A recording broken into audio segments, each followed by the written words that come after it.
తారలు తారలు చెప్పేటువంటి సంగతులు, ఆ సంగతుల్లో కూడా విలువైన విశేషాలు కొన్ని, వివరాలు కొన్ని, ఇంకొన్ని జ్ఞాపకాలు.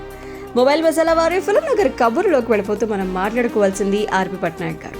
నేను పుట్టి పెరిగిందంతా కూడా ఒడిషా కావడంతో తొలినాళ్ళలో తెలుగుపై కొంచెం పట్టు తక్కువ ఉండేది. సినిమా పోస్టర్లు చూసి తెలుగు నేర్చుకున్నాను, ఒరియాలో చదువుకున్నాను. ఇంట్లో మాత్రం ఖచ్చితంగా తెలుగులో మాట్లాడేవారు.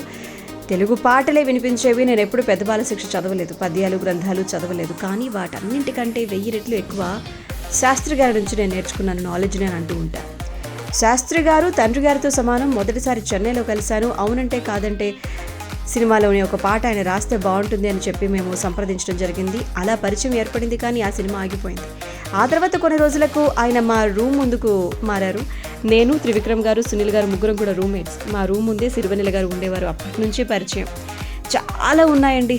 మా నాన్నగారికి ఆదిభిక్షు వాడిని ఏది కోరేది అనేటువంటి పాట అంటే మహా ఇష్టం. ప్రతిరోజు నాతో పాడించుకునేవారు. మా నాన్నగారు కన్ను మూసిన తర్వాత శాస్త్రి గారి ముందు పాడాను. ఆ సమయంలో ఆయన చాలా సంతోషపడ్డారు అని చెప్పి ఎన్నో జ్ఞాపకాల్ని, ఎన్నో అనుభూతుల్ని ఆర్పి పట్నాయక్ గారు అందరితో పంచుకోవడం జరిగింది. నేను ఇలా మీ ముందు ఉంచడం జరిగింది.